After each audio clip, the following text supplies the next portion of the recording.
Every action has a reaction, and that goes for sneakers just as much as it does for anything else. Sneaker culture also comes with a downside, one that's causing a detrimental impact on the environment of our planet. Does this mean you can't enjoy one of life's great pleasures anymore? Not quite. It's just a complicated subject, so sit back and relax while we tell you all about the environmental impact of sneaker production and how you can make your collecting hobby more sustainable. First up, let's talk about greenhouse gas emissions. In case you don't know, any gas that can trap heat in Earth's atmosphere is known as a greenhouse gas. That includes carbon dioxide, methane, nitrous oxide, and a few others. Now, when it comes to sneakers, carbon dioxide is the main culprit. Around 20 billion shoes are manufactured every single year, and they're responsible for a total of 1.4% of all greenhouse gas emissions. Just for context, the air travel industry is considered to be one of the worst offenders when it comes to climate change, and it's responsible for 2.5% of emissions. This means that sneakers are up there in terms of carbon footprint. Just one pair releases 30 pounds of carbon dioxide into the atmosphere, which is equivalent to leaving a 100-watt light bulb on for a week. When you consider that most collectors have dozens of pairs in their sneaker room, this amounts to hundreds upon hundreds of pounds of greenhouse gases. But you might be wondering where these greenhouse gases come from. Well, it all has to do with the use of fossil fuels. You see, most manufacturers use coal or gasoline to power their factories. The combustion of these fuels is what leads to carbon emissions, and the same goes for the acquiring of raw materials as well. And then there's transportation. Shoes are shipped across the world in massive cargo ships, and once they reach their port of destination, they need to be transported to the warehouse by truck. All throughout this process, fossil fuels are burned and release climate-changing gases into the atmosphere. That's just the tip of the iceberg, by the way, because carbon emissions are just one of the many environmentally detrimental aspects of the sneaker manufacturing process. Excess water consumption is yet another downside. And in a world where 700 million people are living in water-scarce regions, this is a really big problem. It's estimated that 2,257 gallons of water are used up to create just one pair of sneakers. The average American uses around 100 to 175 gallons of water per day, so this is a couple weeks worth of water just so that Nike can make a single unit of its next big release.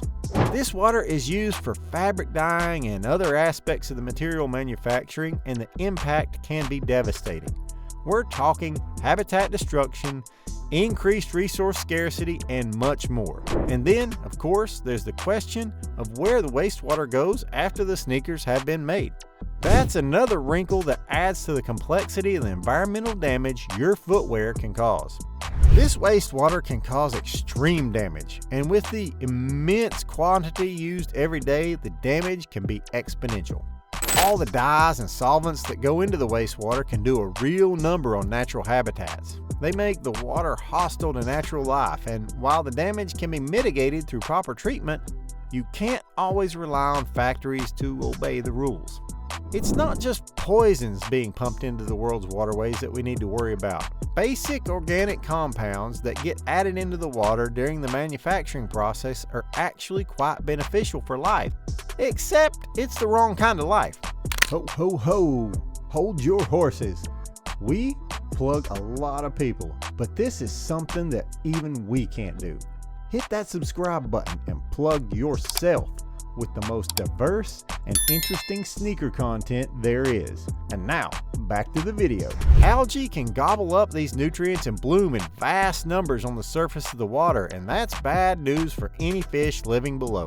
This process is called eutrophication, and it saps the water of oxygen, causing other marine life to start suffocating. A massive chunk of the environmental damage caused by sneakers is also associated with the materials they use. Like, if your sneakers have even the tiniest bit of leather, you're contributing to a massive environmental problem. Hundreds of thousands of acres of forest are eaten away by cattle, and while they're mostly reared for their meat, the high demand for leather is another factor that makes them so popular among farmers. We haven't even mentioned the methane gas problem. In a nutshell, cow burps can be a huge driver of climate change. As shocking as it might sound, 14.5% of the greenhouse gases come from the cattle industry. But you might be thinking, I don't own any leather shoes, so I'm in the clear, right? Wrong. Most sneakers are made with at least some amount of plastic, or more specifically, petroleum-driven plastics.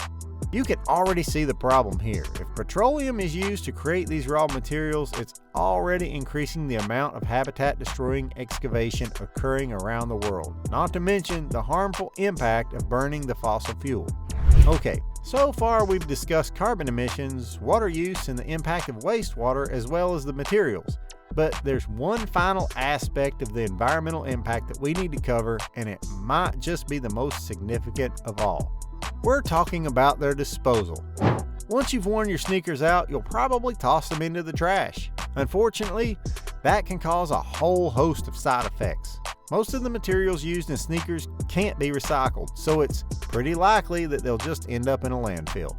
Like we've mentioned before, sneakers tend to use a lot of plastics in the manufacturing process, and that plastic can take up to 1,000 years to biodegrade. The rubber soles are also less than ideal because they require decades to break down. Leather is probably the most environmentally friendly option, but even that requires a minimum of 25 years. All in all, your average pair of sneakers will require up to half a century to break down. Even the plastic will be left behind for centuries to come. A study from the University of California showed that up to 400,000 metric tons of microplastics come from these shoes. That's like the entire Empire State Building if it had 20 extra floors. Something's gotta give. And if you're a sneaker collector, you might be worried that your hobby is having a negative effect on the planet. But there's some good news. There are ways to make your passion more environmentally sustainable. For starters, try to avoid buying new shoes as much as possible. Reselling shoes and purchasing used pairs is a great way to minimize your carbon footprint. The shoes have already been manufactured, so you're not contributing to any extra gases being put into the atmosphere. This is great news for collectors because most of us are looking for rare pairs that are sold out a long time ago. You can also put some pressure on Nike by only buying sustainable or eco-friendly shoes. For example, the Nike Air Vapor Max 2023 Flyknit is made with 20% recycled materials. The same goes for the Nike Air Vapor Max 2021 Flyknit Next Nature. And the Nike Space Hippie 01 is made with 50% recycled materials. These shoes are also exceptionally well designed, so you can play your part in saving the planet while also having bona fide collector's items in your sneaker room. In the end, the most important thing for Nike, Adidas, and other manufacturers to switch over to is sustainable practices. As consumers, there's only so much we can do. It's up to these giant corporations to take